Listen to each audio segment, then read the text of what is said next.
Mag-open tayo ng melon, watermelon ito. Inalis ko yung puti, ay green. Ito na diretso. Ito na siya.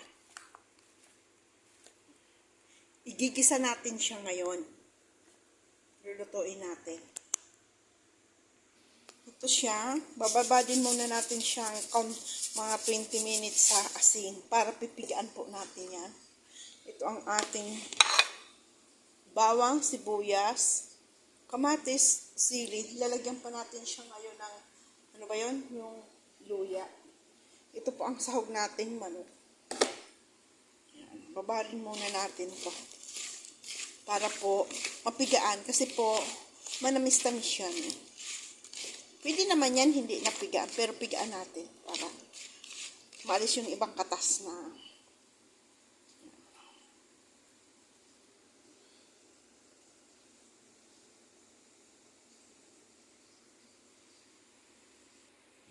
Ito na po, oh, nilamas ko na. So, ngayon, huhugasan na natin siya.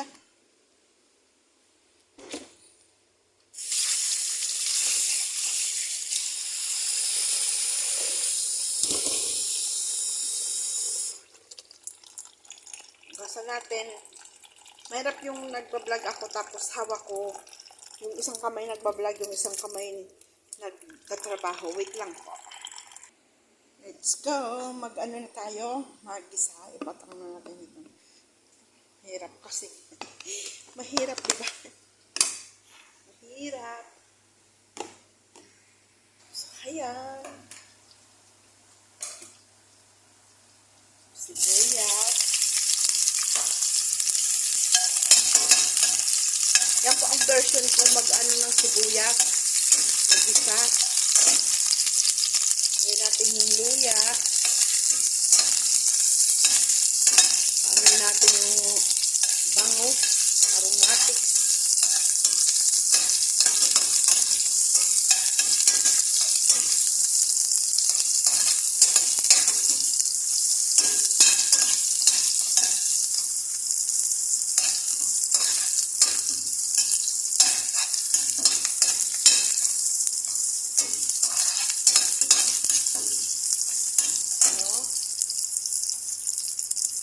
Lagyan natin yung bawang.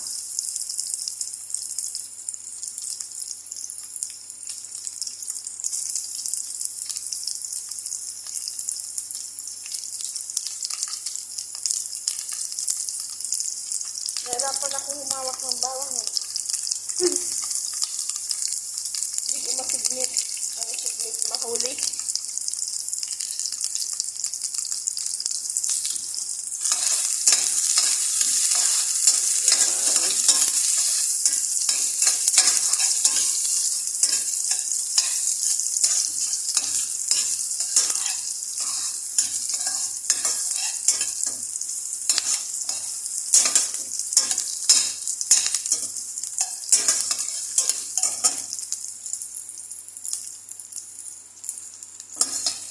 Ay, naku Lord. Minsan sa buhay natin, hindi natin alam kung ano talaga ang dapat natin gawin. Kaya kailangan natin pagplanuhan kahit may mga balak tayo, hindi basta magagawa-gawa kasi kulang rin sa financial. Kaya naghihingi ako ng tulong sa inyo na kung sino man po makapanood ng YouTube ko. Kaangat naman po. Yun lang po ang hingit-angat ko. Lagay na natin yung kamatis at sili. Sana po someday na lumago ang YouTube ko.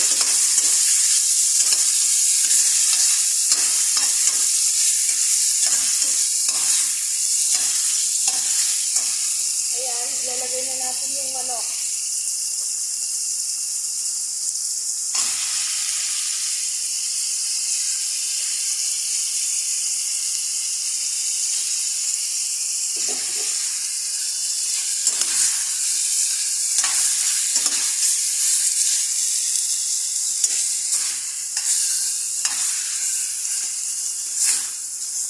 Pag wala pong tumawag, diretso na po, hindi ko na po siya i-edit.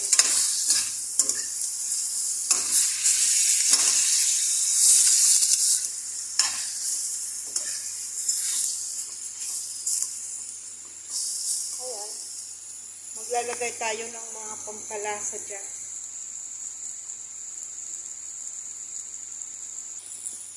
Ayan.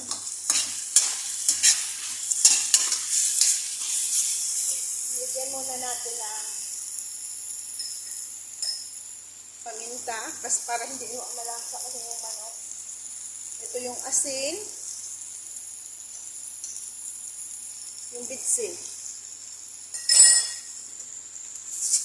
Hindi na ho natin lalagyan soy sauce para po hindi siya mag-iba ang kulay.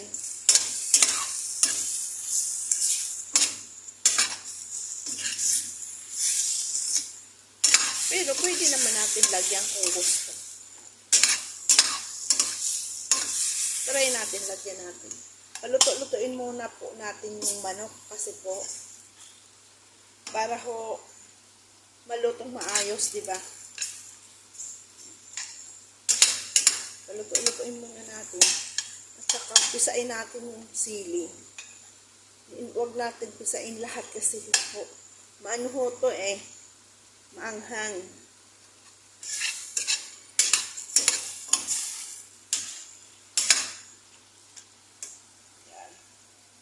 Lagyan natin siya ng konting tubig para mas maluto, maayos yung manok. Pag try po niyan, lalagay na natin yung watermelon skin.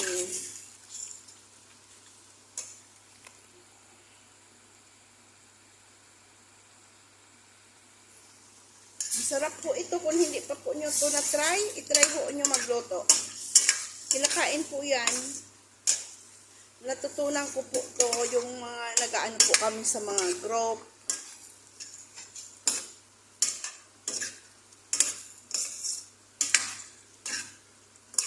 Basta po nakikita ko na rin po talaga sa mga reels na niluluto po talaga ito.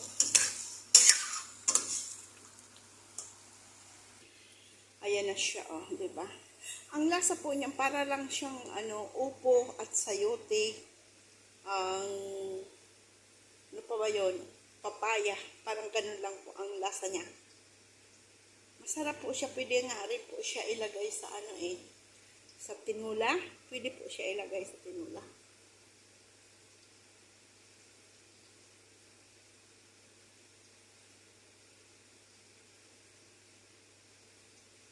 Sarap po yan. Mga kapatid ko nga siguro hindi pa nito nakatikim. Mga anak ko hindi pa nila to natikman. Pero ako natikman ko na. Nung mag-uwi ako, hindi ko naman sila nilutuan ng ganito kasi baka hindi naman kainin. Ako lang kakain. Kasi hindi naman sila sanay. Pero po, itry po ninyo. Try po nyo.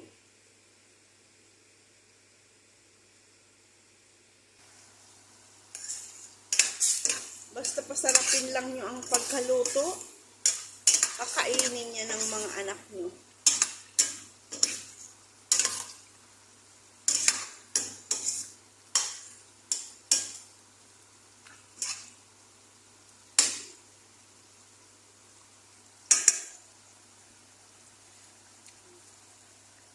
Sarap na ang lasa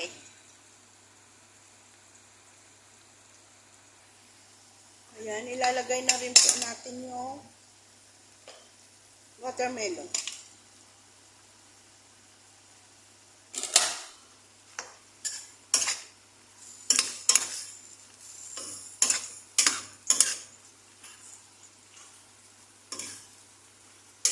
Hahantayin na lang po natin siyang maluto. Ay, napasok ako. Nakalikit ako dito, oh. Katakure. Ayan.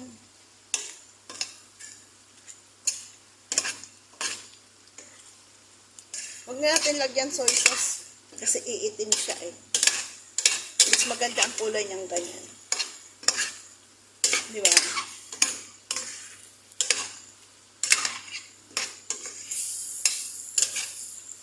Need siguro natin konting tubig.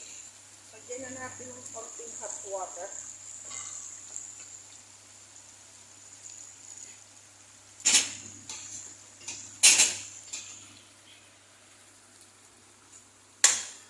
Kasi, para maluto maayos.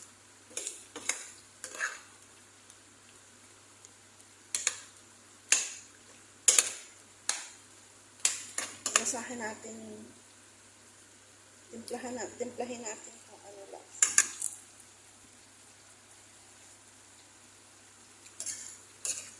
Alami. Okay na po siya, timplado na po siya.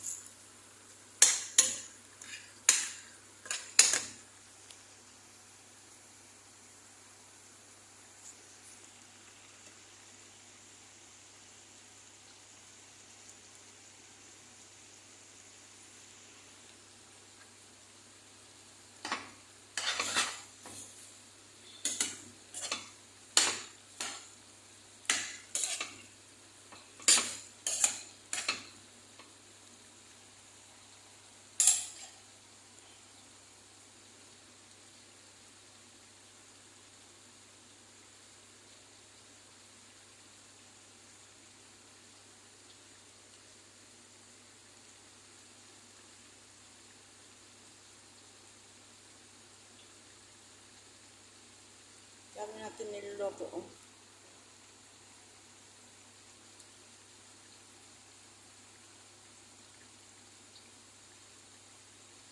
May bisita po kami ngayon. So, may Pilipina dyan na isa.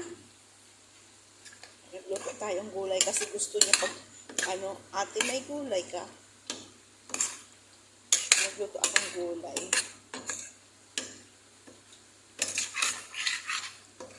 Si Anya, hindi ako nakakakain gulay.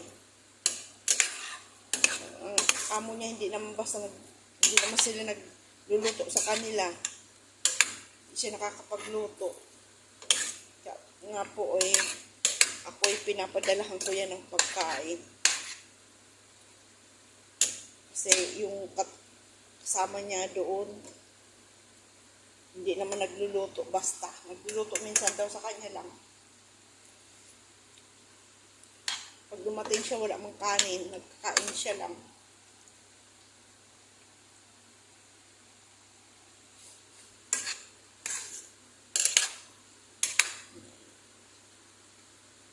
Masarap po niya. Parang lang siya. Patula. Ay, patula. Kaupo. Yan po hipon, oh. Nahirapan na kasi ako. Ito naman, stainless ng ganisa. Ito natin stainless ng ganisa.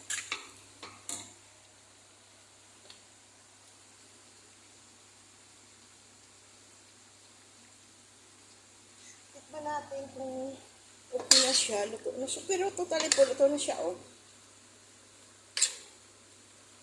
Tingnan natin.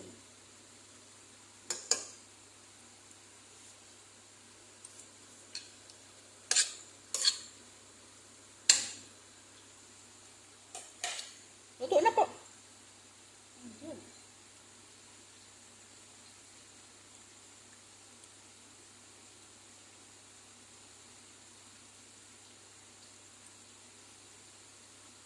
Luto na siya. Pinis siya.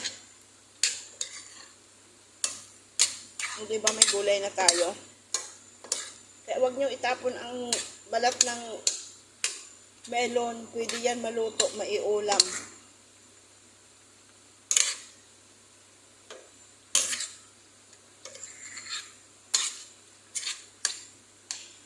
May nakita pa nga po akong ginawang salad eh. Vegetable salad. Gawa siyang vegetable salad at nag-isa siya. Binagyan sardinas.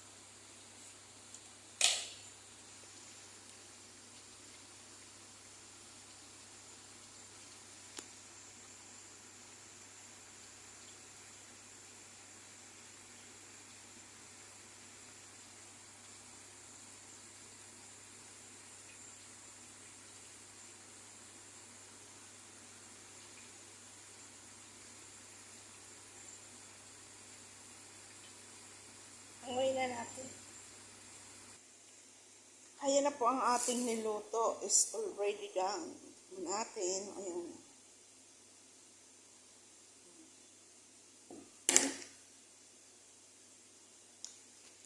Ang sarap.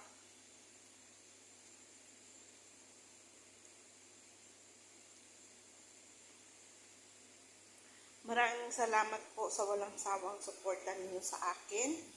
At ako po ay nagpapasalamat na masyado at sa nag-subscribe sa akin. Alam ko po may nag-subscribe sa akin nung isang araw nag-live ako. Sana po tulungan din po ako ninyo na maging okay po ang YouTube channel ko. Yun po ang hinihingi kong tulong sa inyo. Wala naman po sigurong bayad ang pag-subscribe, diba? Maraming salamat po.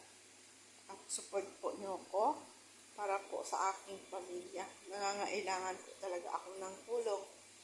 Kasi po, mawawalan ako ng bahay. Bukod sa financial, ang asawa ko po stroke. Kailangan ko po pambili ng kanyang gamot pag sakaling hindi na ako bumalik.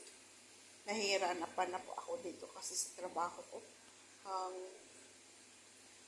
Ang amo ko hindi sila nag-uusap mag-asawa, mga isang taon na kahit po hindi ko naman kasalanan, sa akin nagsisigaw. Tama po ba yun? Mainit po lagi ang ulo ng amo ko, kaya gusto ko pong kung hindi lang po ako nangangailangan na makapagawa po ako ng bahay, aalis na po ako dito. Kaso iniisip ko po saan ako kukuha na ano ko ng bahay, pampagawa, pag maalisan ako ng trabaho. Opo, pwede naman umapply sa iba. Kaso po, marami pang, hindi ko po alam sa edad kong 52 years old, hindi ko po alam kung may tumanggap pa sa akin na trabaho sa abroad. Kaya po, naghihingi po ako sa inyo ng tulong na sana po matulungan niyo po ako.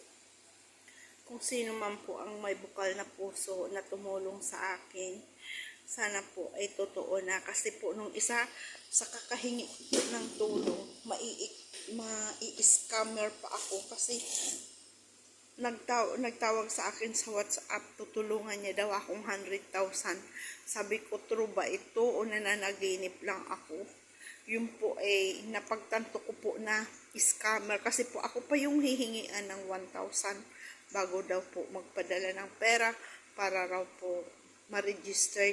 Hingi muna sila ng 1,000 pesos para po pang registered.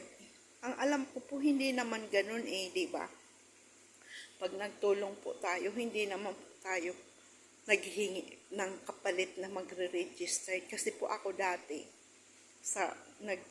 nagkaroon po ako ng mga groups, tapos po, nagtutulong din po kami. Hindi naman po ganun kahit nga po si Idol Rapi.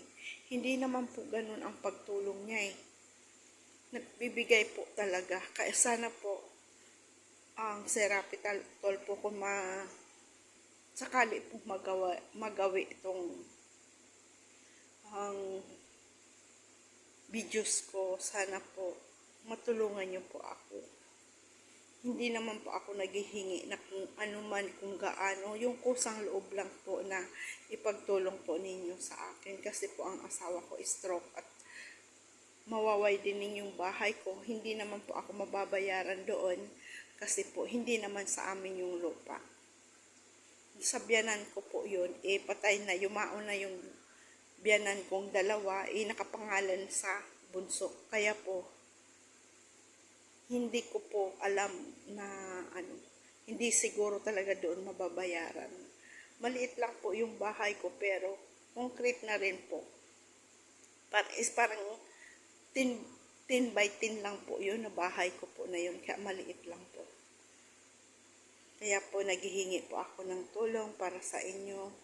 Kung sino man po ang may gininto ang puso na makahingi po ako ng tulong sa inyo. Sana po na matulungan din niyo po ako at maraming salamat po sa makapanood man lang to o makapag-subscribe na gusto ko po maabot ang aking views na para po ma-monetize po ang YouTube ko. Monetizing na lang po, yung views na lang po ang need ko po na maabot. Kaya po maraming salamat po sa inyong lahat. God bless you po. Bye-bye. We love you. Bye-bye.